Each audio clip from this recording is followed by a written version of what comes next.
जो चित्र है वो इस तरह से हम बना सकते हैं। ठीक, नेक्स्ट आपका है शब्दार्थ। शब्दार्थ क्या है? भ्रुकुटी, भौहें, गुमा या गायब होना, फिरंगी, अंग्रेज, ठानी थी यानी निश्चित किया, पुलकित, प्रसन्न, व्यूह रचना यानी युद्ध का एक तरीका, आराध्य जिसकी पूजा की जाए, भवानी, दुर्गा, दुर्ग, किला, सुभट बहुत बड़ा योद्धा, मुदित प्रसन्नचित, कालगति मृत्यु की चाल, हर्षाया खुश हुआ, अवसर मौका, वारिस उत्तराधिकार या उत्तराधिकारी। ठीक है, वीरान बर्बाद, काया शरीर, घात हमला, बेजार बेहाल, वेदना तकलीफ, आहत घायल, अंतर्मन हृदय। हृदय जो है उसके नीचे हा आता है इस तरह से। ठीक है, आपका जो क्वेश्चन दे रखे हैं, जो फर्स्ट क्वेश्चन इसमें है वो है कविता से। कविता से किंतु काल गति चुपके चुपके काली घटा घेर लाई, इस पंक्ति में किस घटना की ओर संकेत है? तो उत्तर क्या होगा? इस पंक्ति में राजा की मृत्यु की घटना का संकेत किया गया है। कैसे? किंतु काल घटी, काल होता है जिस समय मृत्यु आती है ना, तो काल की गति मृत्यु की गति। ठीक है, तो इसलिए चुपके चुपके धीरे धीरे से, काली घटा, काली घटा यानी कुछ गलत होने वाला है उसका संकेत देते हुए बताया। तो इसका आंसर आपका यही होगा। काली घटा घिरने की बात क्यों कही गई है? तो काली घटा घिरने की बात किस लिए कही गई है? कि काली घटा से तात्पर्य उस घटना से है जिस समय रानी लक्ष्मीबाई का विवाह गंगाधर राव से हुआ था और विवाह के कुछ समय बाद ही राजा का देहांत हो गया था और रानी विधवा हो गई थी। उस समय उनके कोई संतान भी नहीं थी। तो यही बताया गया, काली घटा घिरने की बात इसीलिए की गई कि चारों तरफ से उनके साथ परेशानी आनी शुरू हो गई थी। नेक्स्ट क्वेश्चन है आपका, कविता की दूसरी पंक्ति में भारत को बूढ़ा कहकर और उसमें नई जवानी लाने की बात कहकर सुभद्रा कुमारी चौहान क्या बताना चाहती हैं? तो क्या बताना चाहती? यह समय भारत की जो दशा थी वो क्या थी? शिथिल और दयनीय थी। शिथिल यानी रुकी हुई, और दयनीय, दयनीय मतलब गरीबी से भरी हुई। हमारे पास इतना साधन नहीं थे, लोग गुलामी में जीवन व्यतीत कर रहे थे। ऐसा लग रहा था कि भारत बूढ़ा हो गया था।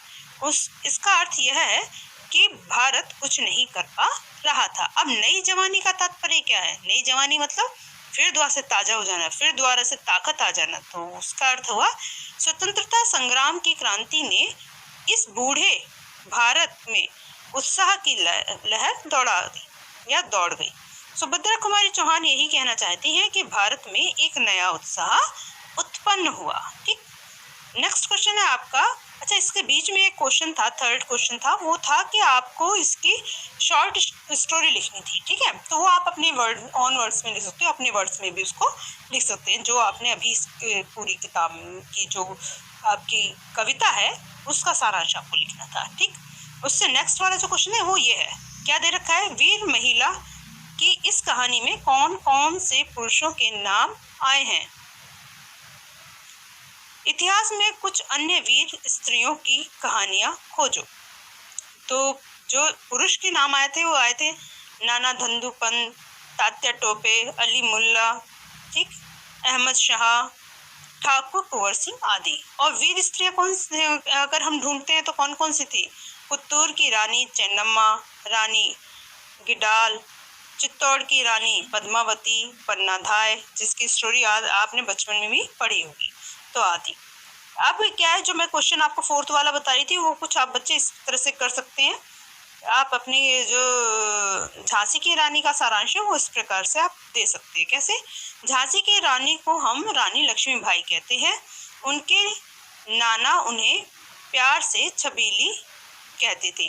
तो नाना यानी नाना जो नाना के संग रहती थी, वो नाना के संग खेली थी, उसके लिए बोला गया है।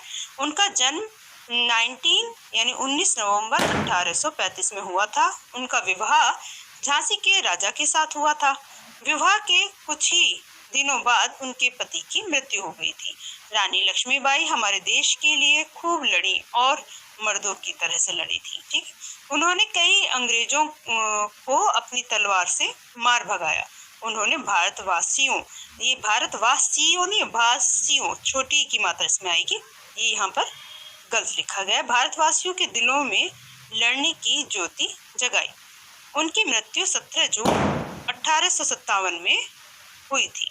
उनकी मृत्यु 33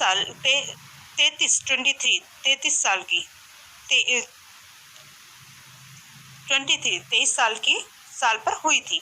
वे हमारे दिल में हमेशा अमर रहेंगी। तो इतनी छोटी उम्र में उनकी मृत्यु हो गई थी। ठीक, अच्छा, आपके जो अनुमान और कल्पना से संबंधित क्वेश्चन है कुछ इस प्रकार से हैं। कविता में किस दौर की बात है? कविता से उस समय की माहौल, यह कटा है इसमें, यह है समय के माहौल के बारे में क्या पता चलता है? तो ये आप क्वेश्चन अपनी बुक में भी देख सकते हैं। तो क्या है, कविता में 1857 की बात चल रही है, जिस समय डलहौजी ने राजाओं का शासन समाप्त करके ब्रिटिश शासन स्थापित करना चाहते थे।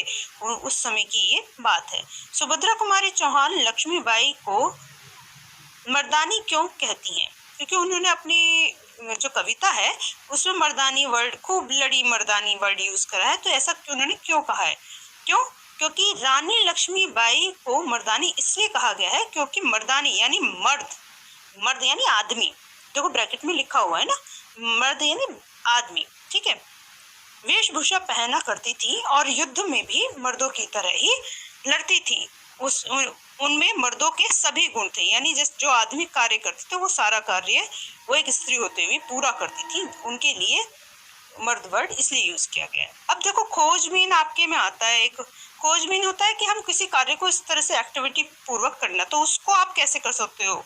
देखो, इसमें खोजबीन में क्या थे? बर्ची, कृपाण, कटोरी, इन उस जमाने के हथियार थे।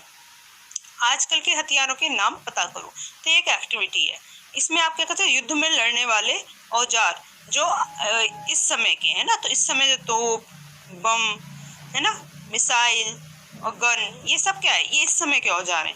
अब नेक्स्ट जो है आपके, जैसे आर्मी टैंक, ये भी इस समय का ही औजार है। ठीक, युद्ध में लड़ने वाले औजार पहले जमाने के जो थे वो कहते चाकू था, जैसे ये गरसा है ना, ये सब के चाकू, इस तरह के धनुष बाण, ये सब पुराने जमाने के हथियार हैं। तो ये पुराने जमाने के हथियार इसमें बनाए गए और ये है नए जमाने के हथियार। आप चाहो तो अपने इसमें ड्राइंग भी कर सकते हो इसकी। नेक्स्ट क्वेश्चन दे रखा है, लक्ष्मीबाई के समय में ज्यादा लड़कियां वीरांगना नहीं हुई क्योंकि लड़ना उनका काम नहीं माना जाता था। भारतीय सेनाओं में अब क्या स्थिति है पता करो। तो भारतीय सेना में स्त्रियों का प्रवेश हो गया है, पर अभी उनका अनुपात काफी कम है। इसे संतोषजनक नहीं कहा जा सकता।